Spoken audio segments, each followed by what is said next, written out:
súper interactivos y que sabían qué onda. Díganme, por favor, chicos, chicas, ¿cuántas caries ves en este paciente? ¿Cuántas? Ninguna. Ok, ¿alguien comparte la misma decisión que el compañero? Generosos. Ok, estos son los cambios que nosotros hemos tenido, porque a mí hace 1000 años que estudié la licenciatura, a mí me decían que tenías que ver ahí 1, 2, 3, 4 caries. Me decían 4 caries. Nosotros no decimos tienes 4 diabetes, no decimos tienes 5 hipertensiones, sino que nada más es una hipertensión y es una diabetes. En el caso de la caries se menciona, avanzó, que la caries es la enfermedad como tal. Vamos a poner, una fresa es la caries, es enfermedad, pero cada semillita es una lesión. Entonces tenemos lesiones de caries, por lo tanto es correcto lo que me está diciendo el doctor. Pásame un chocolatito.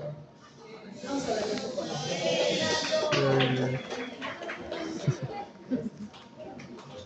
Ok, entonces, ahora sí, ¿cuántas caries ves en este paciente?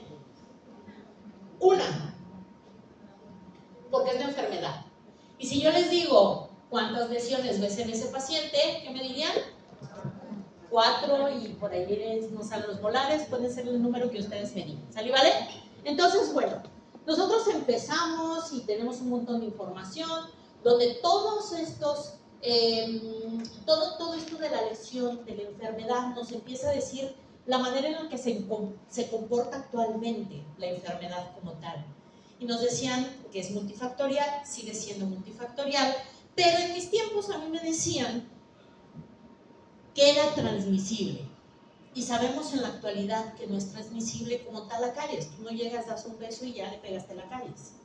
Entonces, realmente es multifactorial, sí, y nos empiezan a hablar de comportamientos y nos empiezan a hablar de que está modulada por un biofilm y que si ese biofilm tú le sigues dando azúcar, ese biofilm va a generar desmineralizaciones y que si la saliva no tiene la capacidad para poder estar haciendo esas remineralizaciones, vamos a empezar con la famosa mancha blanca, que ya la conocemos y que sabemos que es el terror de los niños. Y generalmente esta mancha blanca se comienza en lo que es cervical, en la zona cervical. Pero ¿qué pasa con esto? Nos empiezan a llegar así todos nuestros pacientes.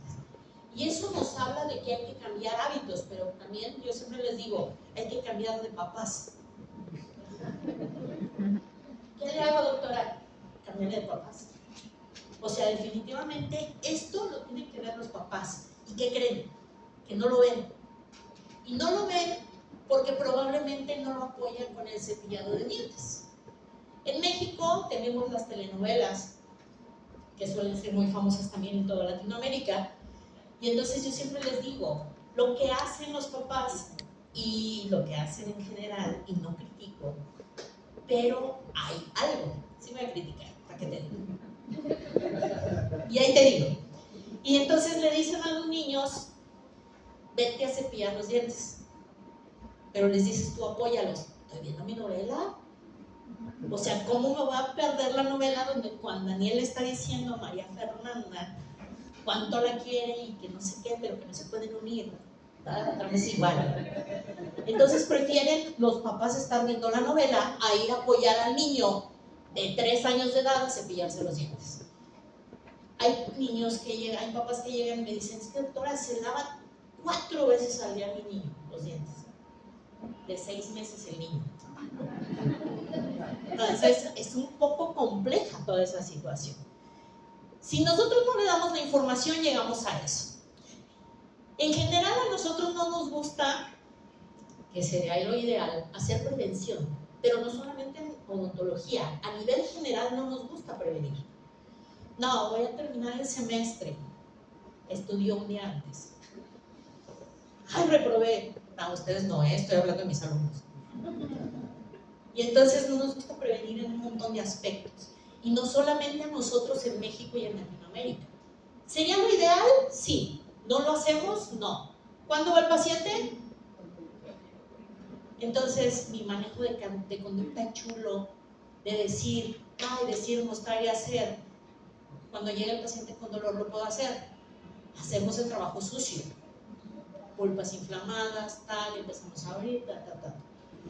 Porque cuando el paciente no llega y empieza con una manchita, que sería la manchita blanca, nos dicen, ay, es que no te quede, sale una manchita blanca.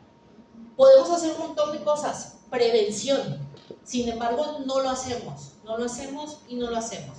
Y nuestra labor es bien ruda, doctores? En el área de ortopediatría es bien duro.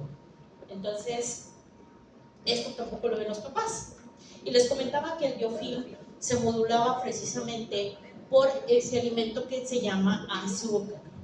Entonces, no lo ven, ahí estamos aumentándole todavía, aparte de todo, doctores, esto, que si sacamos en los molares la foto completa, sería lo que mencionó el doctor Luis, HMI. ¿Sale? Fernando, perdón. Entonces, ¿qué sucede? Que definitivamente es el HMI lo que nos está gobernando, pero si aparte de todo nosotros no enseñamos a cepillar los dientes, a que los papás vean eso, tenemos que hacer una pigmentación, y esa pigmentación la hacemos con algún tinte, algún revelador de placa, el cual a nosotros nos está diciendo, oye, no le está cepillando bien los dientes al niño. Ojo, a nosotros nos dice la literatura, debemos de cepillarle los niños hasta qué edad. Debemos de cepillar los dientes a los niños hasta qué edad. Más o menos hasta que ellos sepan amarrarse las agujetas. 9 años, 6 años, 7 años, 10 años.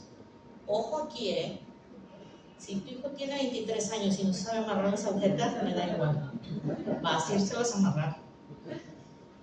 Otra de las cosas, si tú no apoyas a este pequeño a hacer ese cepillado, la psicomotricidad a los 5 años todavía sigue siendo torpe a pesar de que está madura, pero sigue siendo esta situación de no poder manipular y poder hacer el cepillado y los movimientos. Y les comentaba que este biofilm se alimenta del azúcar. No sé aquí, pero en México nace el niño y en lugar de darle lactancia materna le dan salsa y le dan dulces con chile y le dan, todo tiene chile. Es más, la Coca-Cola, fíjense, ¿cómo no? ¿A quién le gusta la Coca-Cola? Todos nacemos también con Coca-Cola, allá de 2 litros. Entonces, ¿qué pasa? Que todo este biofilm está aumentando toda la situación y nos dicen, oye, ¿qué crees? Que el niño no debe de consumir azúcar para absolutamente nada antes de los 2 años de edad, por varias razones. Y esas razones son, una, porque su sistema no está totalmente adaptado para recibir tal cantidad de azúcar. Y a nivel dental, los sistemas del esmalte no están todavía mineralizados para tal cantidad de azúcar, biofilm. No les enseñamos a hacer el cuidado de ese pequeñín cuando recién nace. No tenemos la capacidad todavía, aunque sí hay muchas áreas en sector salud. En Morelia tenemos un hospital que se llama el Hospital de Materno Infantil, y entonces ahí sí hay banco de leche materna, ahí sí cualquier mujer que llega gestante se le enseña cómo hacer la prevención para ella y la prevención para el bebé recién nacido y en los años subsecuentes mientras sea bebé ese pequeñito. Entonces está padre toda esa situación, pero siempre les digo, en México, ¿qué pasa? Tu red de apoyo suele ser ¿quién? Los abuelos, cuando tienes un bebé. ¿Por qué? Porque papá y mamá trabajan. Quien te apoya, ¿quiénes son? Los abuelos. Vivan los abuelos. Deberían de ser eternos los abuelos. Totalmente. Y hay una razón por la que yo les digo que vayan a la consulta a los abuelos también. Porque dicen, ay, ¿qué tanto es tantito? No le vayas a dar azúcar, papá, mamá. No le vas a dar azúcar porque estamos en tratamiento. Y llegan, ¿y qué hacen? Date una coquita. Si es de vidrio, mejor, porque esas saben más ricas. Entonces, ¿qué dicen los abuelos? Poquito, una paletita. Y el niño recién nacido, ¿no? Y casi se la diluyen ahí en el biberón, tal, no sé qué. Entonces, ¿qué tanto es tantito? Y a nosotros nos empiezan a decir, ¿qué tanto es tantito? Nos dice a nosotros la Asociación Americana de el Corazón y de la Diabetes que el consumo ideal al día para un niño entre 3 y 8 años nos dice que son 3 cucharaditas, que vienen siendo 15 gramos. Y en el adulto deben de ser 5 cucharadas al día, que son 25 gramos, y para que se den una idea, cada cucharita de café tiene 5 gramos. Y ya me las chuté en el desayuno, no sé ustedes, pero y al rato lo va a dar a la Coca-Cola. O sea, esto es impresionante. El qué tanto es tantito es nada más tener la información para saber hasta dónde nosotros podemos llegar con esto. Y suele ser prevención. Al consultorio dental y a la clínica de ahí de la universidad, a nosotros no nos llega casi prevención, nos llegan urgencias. Entonces, ¿qué sucede? Que necesitamos primero tener pláticas motivacionales para poder realizar todo este tipo de guías para poder estar en esa misma línea con los papás, que nos agarren la onda. El HMI sigue siendo y va a ser, creo yo, durante un tiempo, va a ser una de las patologías o de las enfermedades dentales que nosotros vamos a tener presentes y que les van a estar llegando constantemente. Si a usted lo aumentamos, a nosotros, biofilm, el que los papás no estén en la misma sintonía, va a ser complejo. Y aquí me da risa y les voy a presentar también todos los errores que hemos tenido, porque al final de cuentas de los errores aprendemos muchísimo más. Y les cuento que en esta temporada que yo tomo esta fotografía, me doy cuenta y empiezo a identificar el HMI con mayor facilidad. Nos dieron unas capacitaciones en AMOP hace 3 años, y fue Restrepo, el doctor Manuel Restrepo. Y entonces nos dio toda esta capacitación y nos estuvo diciendo, mira, y lo haces y tal. La doctora Catherine Dex también nos dio esa capacitación en alguna de sus pláticas y nos decía, ok, vamos a dividir tal. Entonces tú llegas súper emocionado a la clínica y dices, wow, ya sé decir qué tipo de HMI, en dónde está ubicado, si tiene sensibilidad, si abarca tal, si tiene una ruptura post-eruptiva, etcétera. Yo ubico y le digo, y me dice a mí la tablita, me dice, tú puedes poner desde un sellador, puedes poner algún tipo de resina, algún tal, en este tipo de HMI. Entonces yo lo que hice solamente fue sellar, porque ese pequeñín todavía tenía muchísimo miedo para yo poder hacer algo restaurativo diferente, porque no tiene, al final de cuentas, ¿qué? Cúspides. Entonces no, el niño no cooperaba bastante, le puse un sellador, se fue a casa y resulta que terminó en, ¿qué creen? Corona metálica. Algo que tenía que ser preventivo terminó en corona metálica. ¿Y qué creen que pasó? No me di cuenta de esto. No me di cuenta que realmente todos esos hábitos y la plática motivacional que deberíamos de haber tenido antes de, se siguió. Hay una cosa que me gusta muchísimo, que es la fotografía, la macrofotografía, porque ve cosas la cámara que tus propios ojos no alcanzan a ver, y más si tienen vitrinas como las que tengo yo. Entonces, hay ocasiones en las que no podemos hacer eso visualmente y tomamos la fotografía. Y cuando tomo la fotografía me doy cuenta que eso de cepillarse 3 veces al día al niño no se le da.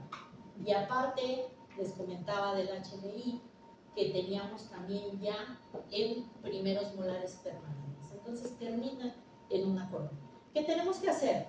Mínima invasión y mínima intervención de la mano. Si no hacemos las dos cosas, realmente vamos a llegar a no poder controlar algo. Y eso que son coronas metálicas. Y digo, y eso que son coronas metálicas porque es como que con lo que nosotros tenemos un entrenamiento, aunque siguen siendo las reinas del mambo las coronas metálicas, nos sacan de muchísimos apuros. Al día de hoy confío más en la adhesión como odontopediatra, porque a nosotros en la odontopediatría no nos gusta la adhesión. Y tienes muchas dudas de repente sobre adhesión en odontopediatría. Y dices, caray, ¿cómo voy a solucionar esto? teniendo ese biofilm, bueno, a lo mejor lo haces primero con esas pláticas motivacionales y luego también al día de hoy tenemos muchos materiales que tienen bioactividad y que nos empiezan a enseñar esa bioactividad en presencia de el biofilm, ¿sale? Las coronas metálicas son muy brillosas y lisas por una razón, porque se supone que no deben de adherirse a ese biofilm. Aquí lo brilloso y lo liso quedó ya en el recuerdo, ¿no? El titanio. Ahí ya quedó. Entonces, bien, ¿a nosotros qué nos pasa y qué nos dicen? ¿Sabes qué? Tenemos diversos casos que nos llegan. Estos son muy leves, son muy leves. Yo les puedo asegurar que muchos de ellos son peores los que les han llegado a ustedes aquí en alguna de las clínicas o en la práctica privada, donde estén. Hay peores todavía.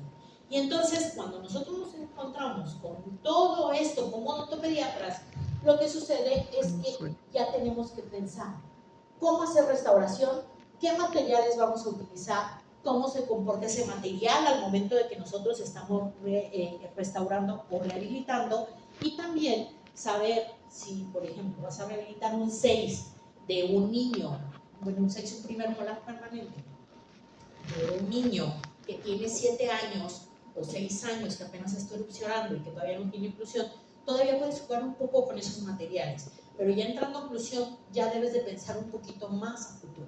Otra cosa más, los molares que tienen HMI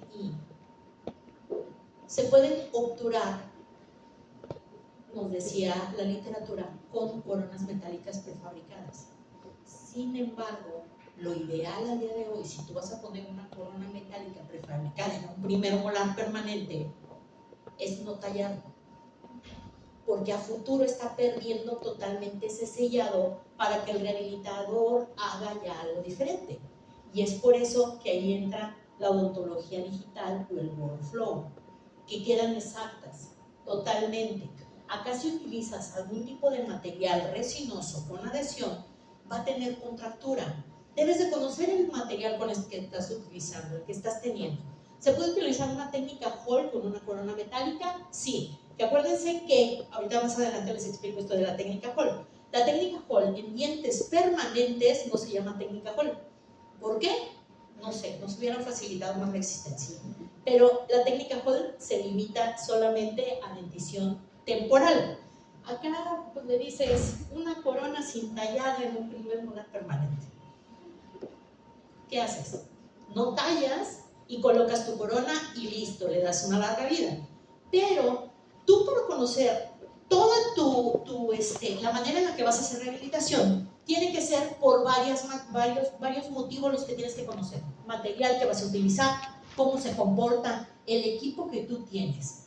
En la adhesión hay puntos muy específicos para hacer adhesión. Una lámpara buena.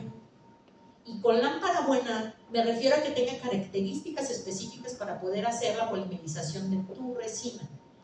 Si tú no conoces qué lámpara tienes y no conoces la resina cómo se comporta y no sabes a qué cantidad se puede polimerizar, inicia la cadena de polimerización de esa resina y llegas con una, yo empecé con una lámpara chinita, y no quiero decir que sea bueno o que sea mala, la neta era bien mala.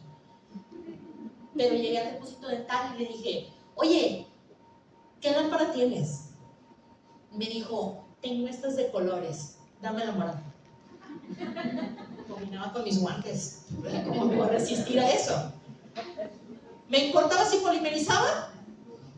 No. ¿Me importaba si? No. No me importaba nada, me importaba que combinara. Ahora bien, costaba bien barata. Entonces yo como estudiante dije, barata, combina con mis guantes y polimeriza, tengo todo. Entonces, ojo, resulta que con el pan dejaba yo las resinas crudas. Entonces me empecé a dar cuenta de eso y dije, no, hay que invertir en equipo. Tienes que hacer una pequeña inversión para tu equipo. Sabemos que estamos en una carrera cara, sabemos, pero sin embargo hay algo. Dentro de lo que es administración, nos preguntaron algo y nos dijeron, un escáner unas lupas, un equipo, bueno, para el endodoncista un microscopio. Si tú tienes todo este equipo, tus tratamientos deben de ser caros o baratos. Caros. Deberían de ser baratos porque te están facilitando las cosas. Sin embargo, si tú sabes hacer la inversión, ahí es donde viene, por ejemplo, con un escáner que no es barato. Un escáner tú lo tienes en tu consultorio y les cuento, por ejemplo, lo que se llega a hacer en México con los escáneres intraorales. En el caso de mi clínica, nosotros tenemos, hay rehabilitadora, hay endodoncista, tal. La rehabilitadora es la que tiene el escáner. El billete. Entonces, ¿qué hace la rehabilitadora? Para nosotros poder tener acceso a ese escáner, porque a lo mejor lo que dijo el doctor, si me dedico a hacer pura prevención, a mí no me conviene tener un escáner. Entonces, los casos que a mí me llegan, lo que hago es que la doctora me dice, y ya, se acabó el asunto. La doctora gana, yo gano, mi paciente gana.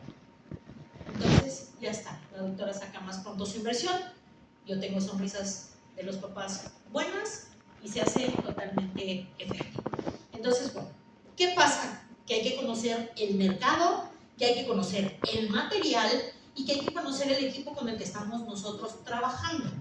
Hablaron y le preguntaron hace rato al doctor y le dijeron, contracción, ¿qué tanta contracción?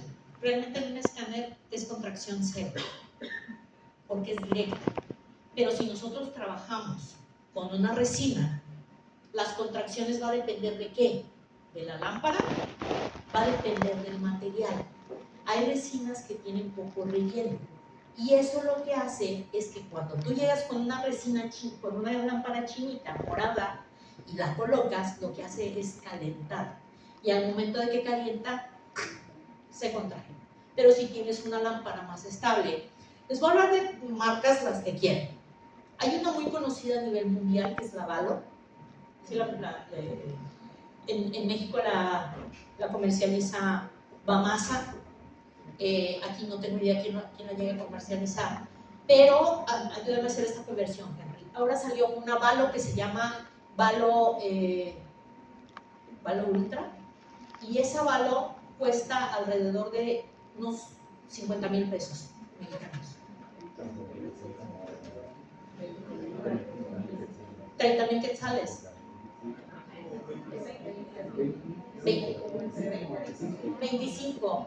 25,000 quetzales. Ok, para mí eso es too much, es demasiado caro, la verdad. Y hay otras lámparas que cumplen con la misma función que un Valo. A ver, que si tienes chance de comprarte un Valo, cómpratela. Pero si no tienes para comprarte un Valo porque vas comenzando, porque vas haciendo, tienes un chorronal de opciones para esto. Y hay lámparas que llegan a costar pesos mexicanos, 8,000 pesos mexicanos. 3,000 quetzales. Es una diferencia enorme y cumple con las mismas características. Y en México ahorita entraron muchas lámparas que están compitiendo directamente con la Valo por las características que tienen para poder tener restauraciones que no tengan esas contracciones y que tengan una polimerización profunda realmente, más aparte los aditamentos, más aparte una transformación, más aparte, pues es una maravilla el conocer de lámparas, que te voy a contar a ti, mi querido Henry. Entonces, bueno, ¿qué material elegimos para restaurar? Esta es una de las fotos que lamentablemente perdí el archivo por no sé por qué, pero lo perdí, nunca lo encontré más que en esta foto. Pero aquí me dice lesiones de caries activas, todo lo que son las manchitas blancas por desmineralización.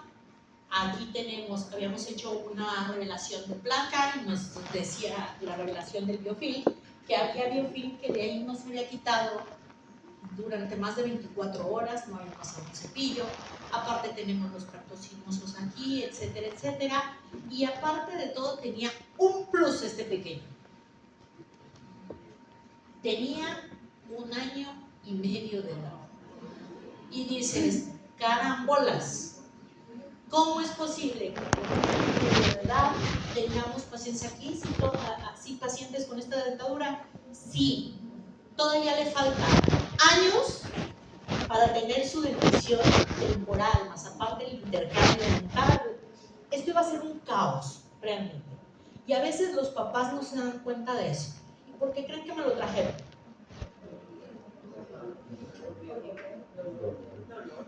Ni siquiera fue por dolor, fue porque a los papás no les gustaba cómo se veían sus dientes de aquí. Pues a mí tampoco, pues. Pero no fue por dolor.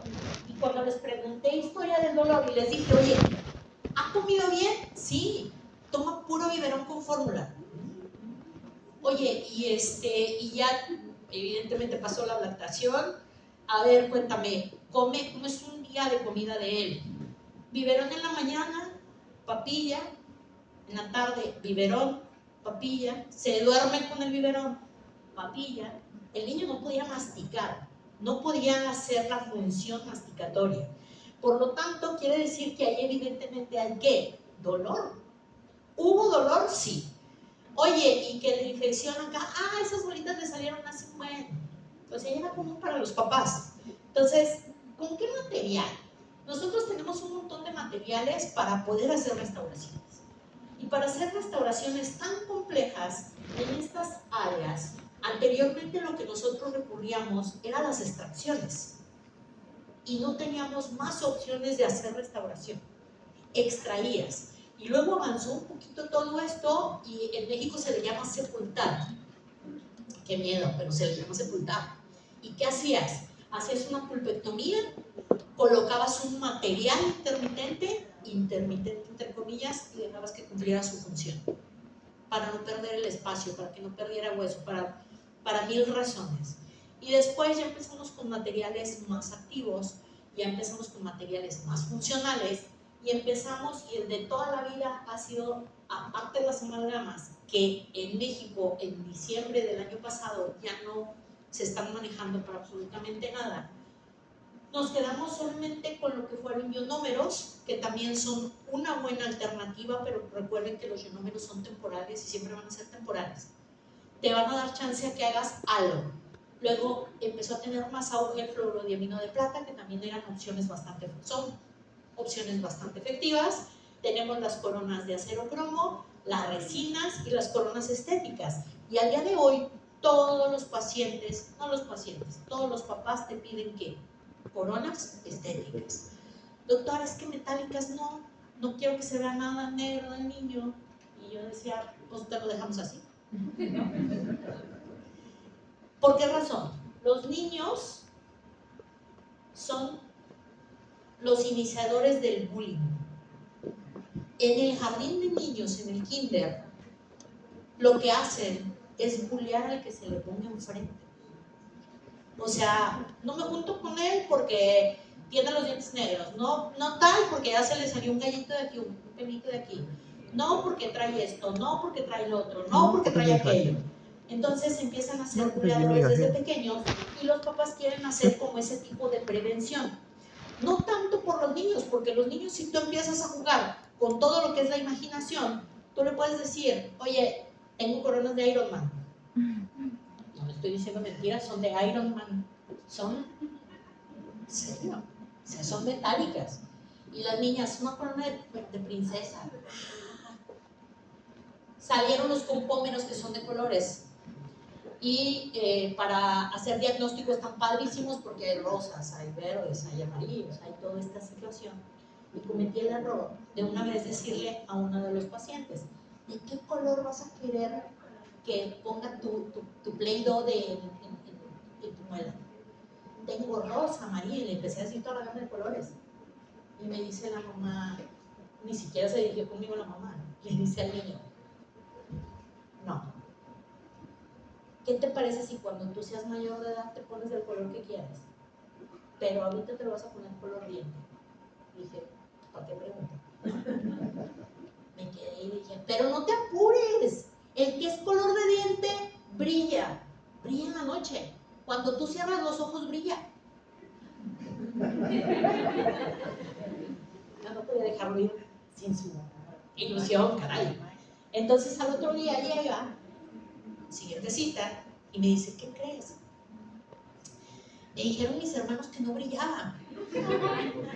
No cerraron los ojos. Tienen que cerrar los ojos. Ahí está la clave.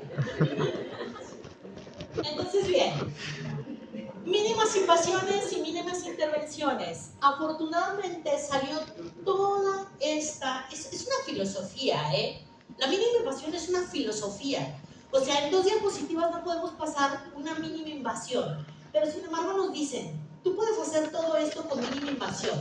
Y salió como boom en la pandemia, porque así como dice el doctor, yo estaba súper nervioso con esto, yo me enfermé de las 3 cepas. Y la primer cepa era de, híjole, no sabíamos qué estaba pasando. Fue la que más miedo me dio. Gracias a Dios todas fueron en casa, pero sí me fue bastante mal. Entonces yo de todos los aerosoles corría. Es más, de la gente. A mí me decían, vamos a una fiesta. Vamos al centro porque va a haber un concierto. No, yo no quería salir. O sea, esto fue una locura. Pero lo que sí nos dejó fue un desaprendizaje muy bueno, que fue cambiar, y cambiamos a todo esto. Y cuando los pacientes llegaban nosotros protegíamos todo esto y tratábamos de evitar esa pieza de alta con ese aerosol, con ese spray que botaba por todos lados y que nos dimos cuenta todavía más en esos entonces. Ok, ¿qué sucede? Bueno, pues ahorita vamos a hablar básicamente de lo que es restauración, vamos a hablar un poquito de infiltrativas y vamos a hablar de técnica Hall, más aparte de la técnica restauradora ya con coronas estéticas y con algún tipo de materiales. Si nosotros queremos poner algún material, debemos de tener equipo efectivo para tener ese material, pero también hay que conocer bien a nuestro paciente. Y ese paciente, lo que a nosotros nos dice es que este paciente es una chulada. Es el paciente que llega y te dice, ¿qué tal? ¿Cómo estás? ¿Cómo te fue? Oye, ¿ya viste entrenando a mi dragón? No sé si se llama igual aquí. ¿Sí? ¿Se llama igual? Es que luego le cambian los nombres en Latinoamérica, las películas bien chistosos. Bueno, chistosos para mí porque pues acá los mencionan diferentes. ¿Ya viste la de Sonic? ¿Ya viste? O sea, un niño que interactúa contigo y que dice, ¿qué me vas a hacer hoy? Te voy a hacer una pulpectomía. Ah, vale. Y está todo el chiquitillo. Ya este otro chamaco lo que hace es de, ¿por qué tienes eso? ¿Y con qué me vas a hacer? ¿Y qué vas a hacer? ¿Y qué es eso? ¿Y por qué da vueltas? ¿Y por qué sale agua? ¿Y por qué te llamas así? ¿Por qué preguntas tanto? Este niño sigue siendo el que se va a dejar atender, pero hace demasiado cuestionamiento. Y cuando empezamos ya con este otro compañero, sales a la sala, dice, y empieza a ser un desastre. No quiero, no sé qué, y tal, y empezó a platicar con él y medio que sí, medio que no, medio que quién sabe, medio que quiere hablarle a la policía, medio que quiere hacer muchas cosas y no te permites hacer todo esto. Pero el que realmente nos da miedo y que vamos a sufrir mucho para poner cualquier tipo de material, restauración, limpieza, lo que sea, es con este. Este compañero es imposible de tratar y debemos de saber y decirle a los papás, porque muchas veces dicen, es que yo quiero ponerle coronas estéticas o restauraciones estéticas a mi niño y su niño es Chucky. Y le dices, va, pero en otros tenemos que saber el manejo de conducta y le decimos, bueno, va, se lo pongo en quirófano. Y entonces, ¿qué dice? No, quirófano no. Ok, se lo ponemos aquí en el consultorio, sale. Pero que sepas que es probable que una de las coronas le va a quedar aquí en el centro de Guatemala y el otro en Quetzaltenango. ¿Estás de acuerdo? Porque no me voy a arriesgar a que uno está aquí y la otra está acá. Y que luego te digan, pero le quedaron chuecas. Pero está mal.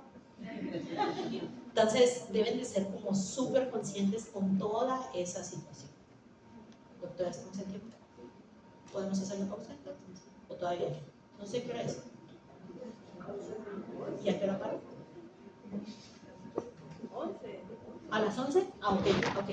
Entonces continúo. Si ya conoces tu material, hice algo, no sé qué hice, pero no. Ok, si ya conoces tu material, ya conoces a tu paciente, tienes el equipo adecuado y todo, y dices, ok, no sé qué le dice. Nosotros tenemos varias... Nosotros teníamos... ¿Quieren?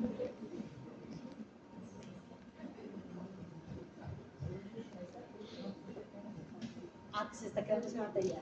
No, yo, él. Entonces, ¿qué pasa? Que nosotros debemos de saber qué manejo de conducta, y hablaba hace un rato con la doctora y decíamos, casi no hacemos anestesias generales, porque realmente el manejo de conducta lo tienes que hacer dentro del consultorio y poder tratarlo dentro del consultorio para no llegar a ese extremo de anestesia general. No digo que sea malo, porque sí debemos de meter muchos, y metemos a pacientes que son para anestesia general con enfermedades sistémicas, gracias, con enfermedades sistémicas o algún síndrome o algún otro tipo de pacientes que es necesario meter la anestesia general, pero hay que trabajar directamente en el consultorio como tal. Nosotros podemos ir desde lo más básico, doctores, que es un sellador de fosetas y fisuras. Y la rehabilitadora que les contaba de que tiene el escáner, me decía, no manches, qué vida la tuya. Porque te la pasas haciendo selladores de fosetas y fisuras. ¿En serio me estás diciendo eso? Sí. Es que es bien fácil ponerle los selladores de fosetas y fisuras a un chiquillo. Le dije, ven para acá. Y le dije, hazme un paro, hazme un favor. Aquí te voy a detener la libreta y dibújame una carita feliz. Y dice, no manches. Me pone y me hace una carita feliz chula. La quería de logotipo, la carita feliz de bonita que estaba. Le digo, va. Volteo la hoja. Y le digo, hazme otra vez la misma carita feliz. Y yo le hice así a la hoja. Me dice, no, espérate, detente. Ese es el niño en el que estás poniendo un sellador de fosetas y fisuras. Entonces me dice, no, que no, tú te la pasas bien a gusto. Vente. Entonces nos decían, es que es bien fácil, el niño se mueve. Ese es un factor que el resto de especialidades no lidia con eso. El niño moviéndose, y es por eso que nosotros debemos de saber cómo, cuándo, dónde el manejo de conducta debe de estar presente para poder poner un sellador de fosetas y fisuras en condiciones. Ahora los selladores de fosetas y fisuras vienen con resistencia a la humedad, no a las piscinas, a las albercas de saliva, no, pero sí a la humedad. Y tenemos otros auxiliares para poder hacer un aislamiento relativo, como el Dry Shield, que vi que pusiste una foto de Dry Shield. El Dry Shield hace años, les voy a contar rápido. El Dry Shield, desde hace como, no quiero quemarme, pero pues bueno, ahí va. Desde hace como unos 15 años, soy joven, pero desde hace 15 años, en Europa había una cosa que se llamaba Isolite, que es el mismo principio, y que te decían, ven, llévatelo a tu consultorio, pruébalo, hazlo tal. Y era una goma donde tenías tú un abrebocas, tenías un eyector y tenías un retractor de lengua. Y aparte, iluminaba. Y entonces decían, llévatelo. Y ya que te enamorabas de él, te decían, ok, cuesta. Y era una cantidad exorbitante, que decías, no lo quiero, gracias, estoy aquí viendo nomás. Se lo llevaban y decías, híjole, qué barbaridad que esto no lo podamos tener en exceso tal. Llega el Dry Shield y el día que a mí me lo enseñan y que lo pruebo, lo conecto y no lo solté, le dije, déjalo conectado. Entonces son aislamientos relativos que realmente puedes utilizar, no como absolutos, pero no vas a tener saliva presente. Vas a tener humedad, porque acuérdense que Pascal Mañé ahí dice que si respira el paciente ya genera humedad y que va a intervenir en no sé quién y tal, aunque con niños sabemos que tiene que respirar el niño, o sea, ¿qué hago? Entonces, bueno, sabemos también que en dentición temporal y permanente podemos utilizar como selladores resinas fluidas, que tienen ahora la fluidez de un sellador de fosetas y fisuras, y que también son bastante efectivos. Los usos de arenadores también están en auge para la adhesión, sin embargo debes de tener mucha seguridad con un arenador, porque si no, eso se va a vías respiratorias, se va a ojos y tú puedes hacer un desastre. Te va a quedar chula tu restauración, pero con problemas respiratorios para ti y para el paciente. Entonces debes de tener muchísima seguridad, necesitas tener los bares que son adecuados para eso, etcétera, etcétera. Y empezamos con restauraciones. No critiquen, por favor, la anatomía. Ya los he llevado, se ríen. Ahí les va. Este paciente llega así. Yo estaba haciendo mis pininos, pues teniendo la experiencia. Todo esto, yo en aquel entonces yo no sabía que era HMI. Yo ignoraba totalmente que era HMI. Y antes, nosotros el HMI lo tratábamos como lesiones de caries. Y quitábamos todo y hacíamos todo y tal. Y llegaban pacientes con unas restauraciones ya sin cúspides, súper amplias, etcétera, etcétera, y pues te basabas a eso.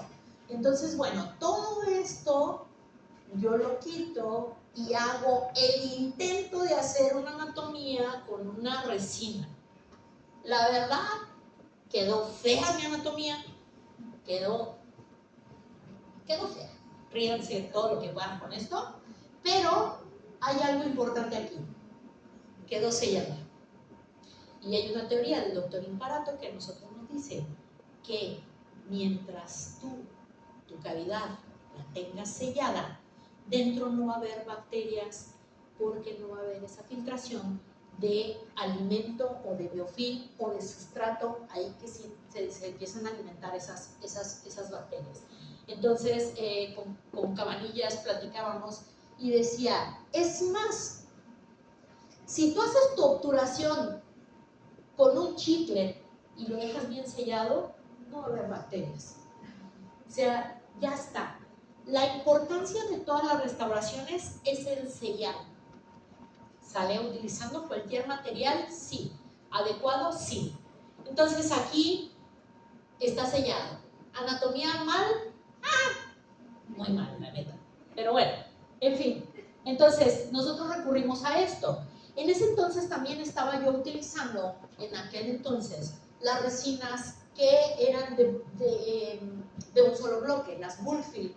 Entonces, esas Bullfield tienen mucha carga, son translúcidas, se puede ver un poco la translucidez, pero eran para la polimerización porque nosotros nos decían que debemos de hacerlo en sustratos y en este caso, con niños que necesitamos trabajar rápido, tú pones una resina Bullfield y lo que hace es que la haces en un solo bloque, como si fuera un ionómero.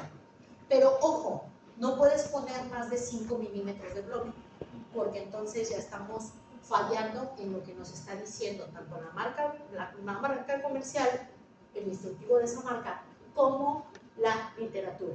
Y nos dice que no, una resina Bullfield tienes que ponerla solamente como máximo 4 milímetros. Entonces, pues me gustó, sí, estábamos tratando en oclusal, sí, ya era un diente permanente, sí, y aquí tenemos otro tipo de casos donde nos empezamos a meter a lo que son restauraciones, y esas restauraciones que nosotros debemos de tener es por, en este caso, déjenme enseñarles aquí, hicimos una pulpotomía. Pregunto para todos ustedes, aquí, ¿sí hacen pulpotomías? Ah, ok. Les pregunto por algo. Porque en Brasil no se hacen pulpotomías. Es más, los chicos de pregrado, si tú les dices, oye, pulpotomía, te dicen, ¿qué es eso? Ya no lo conocen, ya está fuera totalmente de trabajo una pulpotomía. Ellos suelen hacer solamente pulpectomías. En México no. En México tenemos todavía y hacemos pulpotomías y son buenas las pulpotomías y resultan buenas y efectivas sabiendo hacer el diagnóstico tanto radiográfico, clínico como visual al final del día. ¿Sale? Entonces, cuando yo de repente les hablo de que hice una pulpotomía, me dicen, ¿cómo crees? ¿Pero por qué no hiciste una pulpectomía? Pues porque clínicamente y todo era diagnóstico para pulpotomía. Entonces hicimos la pulpotomía, hicimos ahí todo lo que fue el tratamiento y pusimos coronas, ¿qué? Metálicas. Ojo, ¿cómo elegir entre una corona metálica y una estética? ¿Qué debes de hacer para tú poder hacer esa selección y decirle, ¿puedes hacerlo o no puedes hacerlo? 1, el costo es diferente. 2, que realmente esa entrevista motivacional que tú hiciste con el papá o con la mamá sea efectiva para ello. Es decir, cambio hábitos. Si tú pones algo estético, ¿qué va a suceder? Que va a tener bastante biofilm. Y puede ser que tengamos, ¿qué? Filtraciones. Y no va a quedar sellada. Puede ser que quede sellada, pero sin embargo con esas filtraciones. Por lo tanto, sigue siendo una corona metálica bastante buena en ese tratamiento. Y nos va a servir para hacer una exfoliación de manera fisiológica y que realmente vamos a tener nosotros sellado. ¿Sale? Así es como se deben de caer esas coronitas. En una población cercana a Morelia, se llama los 11 pueblos, son comunidades que son muy arraigadas a sus tradiciones. Y un paciente de ahí llegó conmigo y le digo, oye, le tenemos que poner una corona metálica. Y me dijo, no tienes de otra. Y le dije, para tu niño, o sea, lo ideal es una corona metálica. Y me dijo, no, es que no, pero le empecé a dar con un poco de miedo a la mamá. Me decía, no, es que no puedo permitirme el ponerle una corona metálica. Y entonces le dije, ¿cómo por? O sea, ¿qué pasa que no le quieres poner una corona metálica? Es que mi vecina me contó que como estamos en el campo y estamos prácticamente con árboles alrededor y todo, si llega un rayo, al primero que le va a caer es a mi hijo. Esa es la creencia, ¿sale? Entonces, al día de hoy, todavía cuando tienes que poner coronas metálicas, el mismo papá te dice que si no tienes de alguna otra alternativa, porque le puede pasar algo. Es más, creo que están confundiendo una amalgama con una corona metálica también. Porque me dice, es que a mi comadre le pusieron una amalgama, una cosa metálica, y se murió. Se cayó, pues se murió del trancazo, ¿no? Pero hay todavía muchas ideas. Y les hablaba de una técnica que se llama técnica Hall. La técnica Hall no es para todos tampoco. Y esa técnica Hall es para también colocar nosotros coronas metálicas sin que tengamos que hacer restauraciones. Y esas restauraciones realmente, para poner una técnica Hall no es nuevo tampoco, es algo que ya tiene mucho tiempo, pero a nosotros nos han dicho que para poner una corona metálica debemos de hacer un tallado, ¿sale? Con la técnica Hall se modifican las cosas. Y esa técnica Hall consiste en poner unas ligas interproximales separadoras. Tú las vas a dejar, la literatura dice que la tienes que dejar de 3 a 5 días, perdón. Después llega, se genera un espacio, tienes tu stock de coronas metálicas y lo único que haces es colocarla, probarla, cementarla y se fue. Y aquí es donde vienen un montón de preguntas. Y dicen, ¿cómo carambas voy a dejar una lesión de caries ahí sin yo tallarlo o quitarlo? Y les acabo de hablar de Imparato. E Imparato decía que si tú sellabas totalmente esto, la lesión no avanzaba. La doctora Yesmio Cristal, que ella habla mucho de fluoruro de amino de plata, y dice, a mí no me gusta la técnica Hall, confío más en un fluoruro de amino de plata, porque yo no sé abajo cuál va a ser el comportamiento. Y dices, va, te la termino de comprar. ¿Qué se hizo al día de hoy? Al día de hoy lo que hacen muchos colegas, no está registrado todavía, pero lo que hacen es poner fluoruro de amino de plata en la lesión, ponen sus ligas y sobre ese fluoruro de amino de plata colocar la corona metálica. Entonces decía la técnica, que es la técnica Hall pura, decía, ya no es técnica Hall, ¿sale? Ya prácticamente estás alterando uno de los pasos, por lo tanto se le llamó técnica Hall modificada, ¿sale? Así de fácil se arreglan las cosas.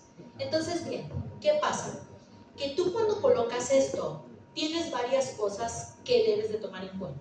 Una, Si tú vas a probar tu corona cuando ya quitaste las ligas y la bajas hacia el ecuador, realmente no la termines de presionar.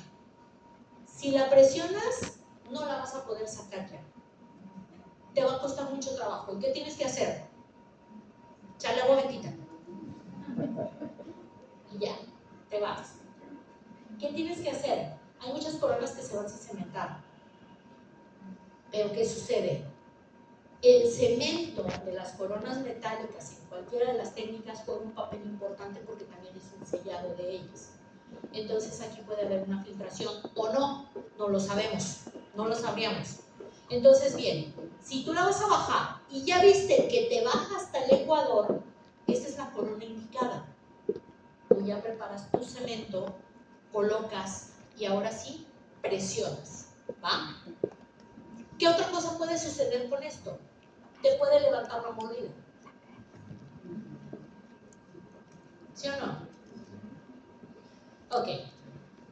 La doctora que habla de técnica Hall, que es un referente, es la doctora Olegario. Y la doctora Olegario nos decía, si tú vas a poner técnica Hall y se levantó la mordida, obvio no 3 centímetros, se llama como muy mal, pero si se levanta unos milímetros, ni te preocupes, porque a los 8 días, como está en una erupción pasiva, va a regresar esto. Y le presentaron a la doctora Olegario un caso clínico donde pusieron técnicas Hall a propósito para poder levantar una mordida profunda.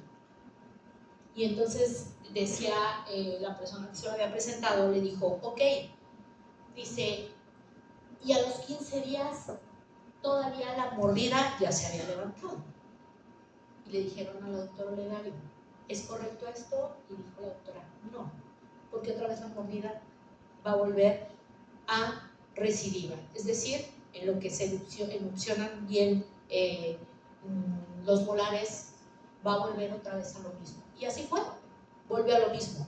Entonces, decía ella, no tengan miedo al momento de hacer una técnica Hall, porque si te queda elevado unos milímetros, ojo, milímetros, realmente esto va a tener solución.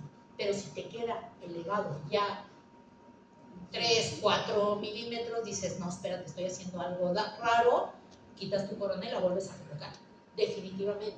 Ahora, esta técnica se considera de mínima invasión. ¿Por qué? Porque no usas fresa.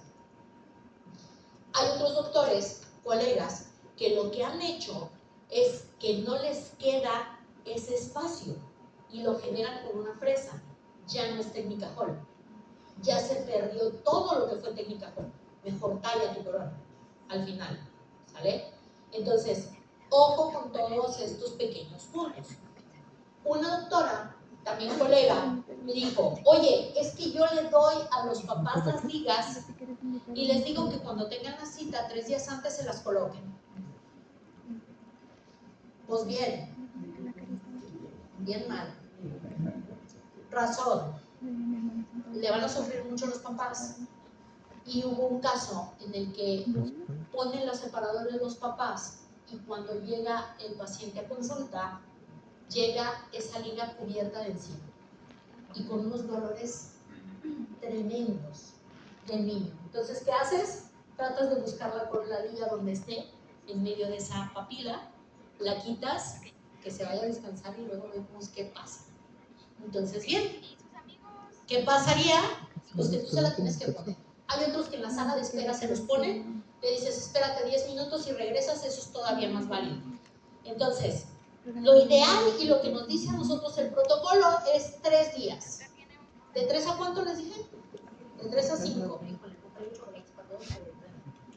Entonces, de 3 a 5 días. Esa es una de las alternativas que tenemos. Ahora, tenemos nosotros restauraciones con coronas que son coronas estéticas. ¿Qué coronas estéticas manejan aquí? Las de circonia. Ok. ¿Quién me dice cuánto mide de grosor una corona de circonia? ¿2 milímetros? Para darle chocolate. Doctora. 1.5. Ok. Ahí voy, ahorita te doy tu chocolate. ¿Qué pasa con este grosor de la corona? Que quiere decir que ese 1.5 tú lo tienes que desgastar en todo lo que es axial, etcétera, etcétera. ¿Son bonitas? Son súper bonitas. ¿Son estéticas? Son súper estéticas. Son, no sé qué tan caras puedan ser, son caras. En México suelen ser caras. Entonces, ¿qué sucede? Que nosotros intentamos hacer, hace mucho tiempo en la fresadora, coronas de circonia, pero con otro tipo de grosor, y no nos funcionó. O sea, el grosor de la circonia prefabricada debe de ser de 1.5. Te puedes bajar hasta 2 milímetros, sí, pero aún así sigue siendo un desgaste muy grande. Entonces debes de hacer algo, seleccionar a tu paciente para una corona de circonia. Si llega un paciente con un diente que es totalmente íntegro, pues no te la piensas para una corona de circonia. Entonces, ojo, hay un doctor que se llama Israel Hernández en la Ciudad de México, en la ciudad de Querétaro, en México, en donde él, su inquietud fue, él es protesista. ¿Y cuál fue la inquietud? Decir, si nosotros hacemos un chorro de cosas en un adulto, ¿por qué no lo podemos hacer en un niño? Se traslada toda esta filosofía de él y empezó a hacer unas coronas prefabricadas de cerómero, que no era otra cosa más que bloques de resina tallados, pero él en el cerómero le puso 1.2 medían. ¿Seguían siendo desgaste amplio? Sí. Después modificó eso a unas coronas prefabricadas de resina. ¿Y cuánto las dejó? De 1. ¿Quiere decir que le estás bajando? Definitivamente muchísimo. ¿Y suelen ser de mínima invasión? Sí. Pero ojo, y quiero que les quede claro, para todo lo que es estético, siempre va a haber desgaste. Llámale resina, cerómero o circonia. Siempre va a haber un desgaste. Si tú quieres ver mínimas invasiones, mejor usa fluoruro de diamino de plata. O sea, ahí no tallas nada. Pero en coronas siempre va a haber ese pequeño desgaste. Estas coronas se llaman Field de Blue.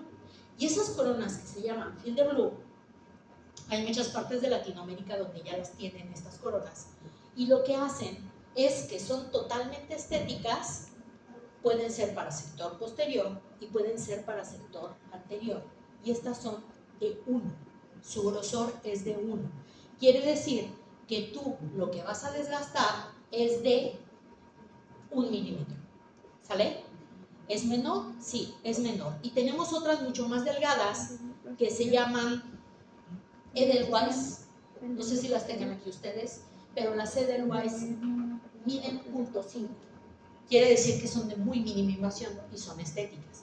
Único tip que les puedo dar para esto es que realmente elijan al paciente y que hagan los desgastes correspondientes para que sea 1 milímetro. Ojo, deben de ser expulsivas esas restauraciones, porque si no son expulsivas esas restauraciones, al momento que tú las vas a querer colocar, ¿qué va a suceder?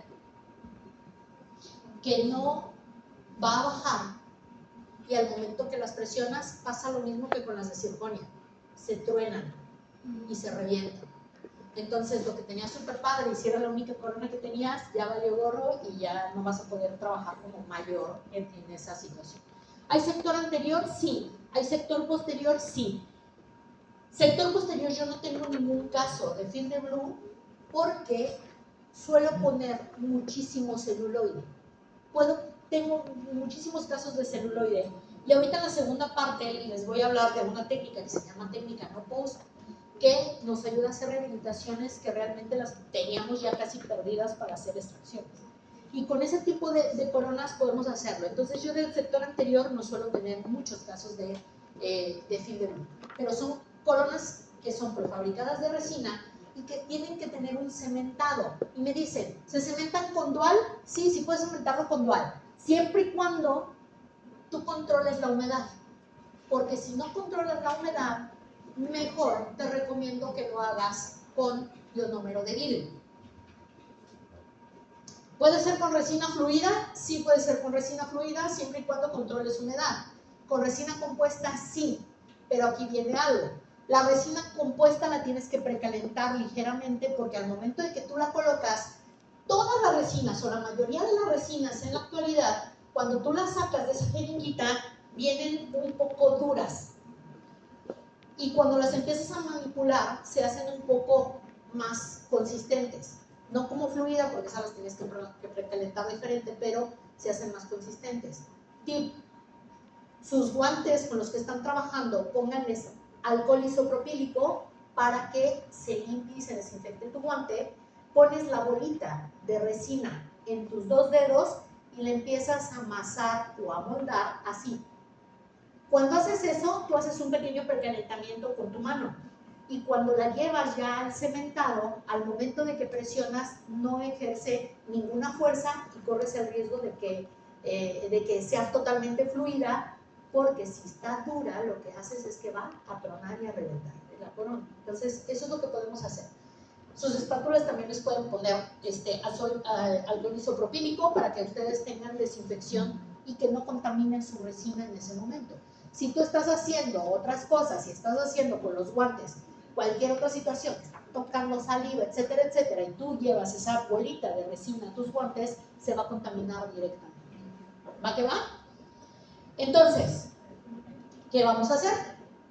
Que tenemos una alternativa bastante buena que nos ha funcionado en México muy bien, que es una técnica que se llama carillas oclusales o tabletop. Les comentaba que el protecista tiene un montón, y el rehabilitador tiene un montón de técnicas que nosotros deberíamos de tenerlas y que las llevamos a esa dentición temporal y a esa dentición permanente joven.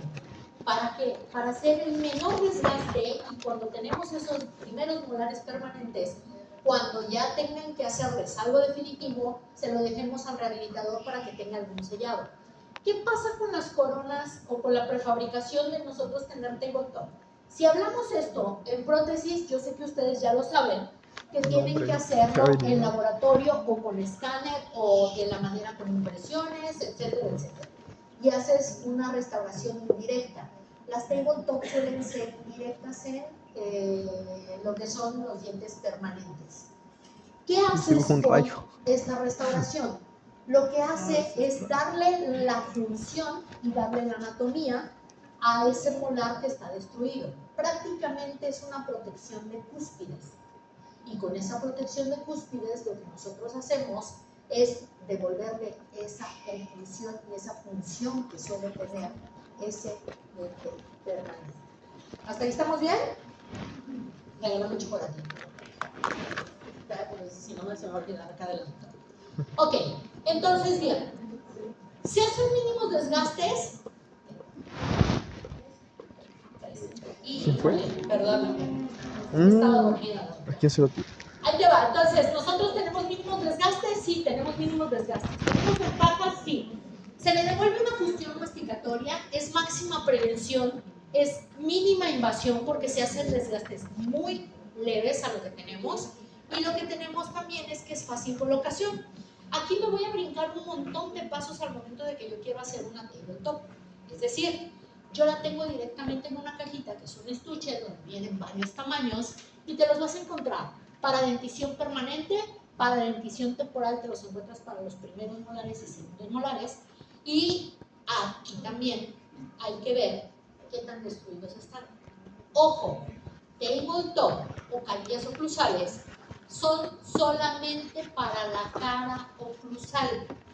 Si tú tienes una clase 2, tabletop no es tu opción, porque no vas a poder sellar en interproximal, pero para oclusal lo puedes hacer.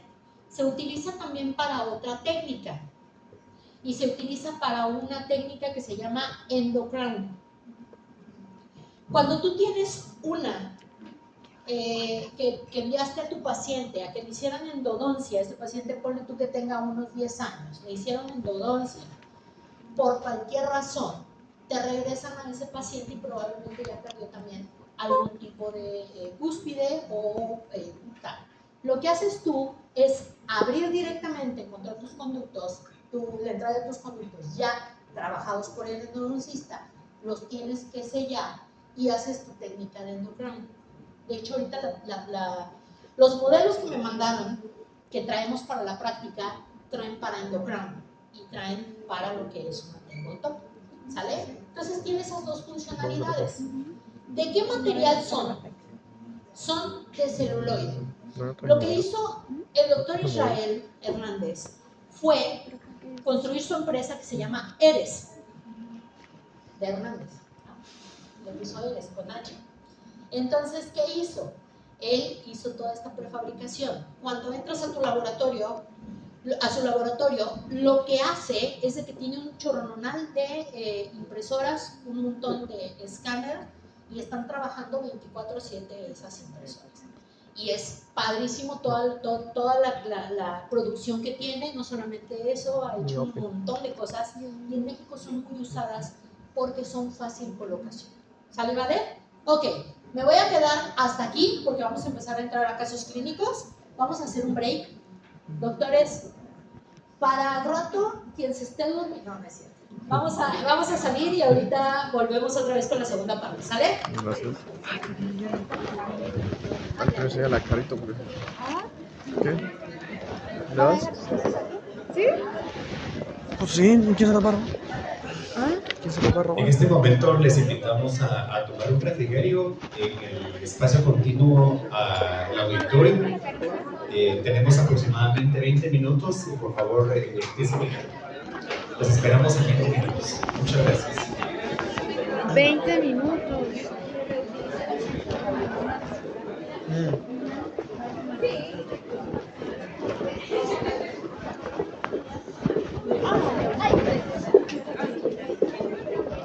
Perdí mi...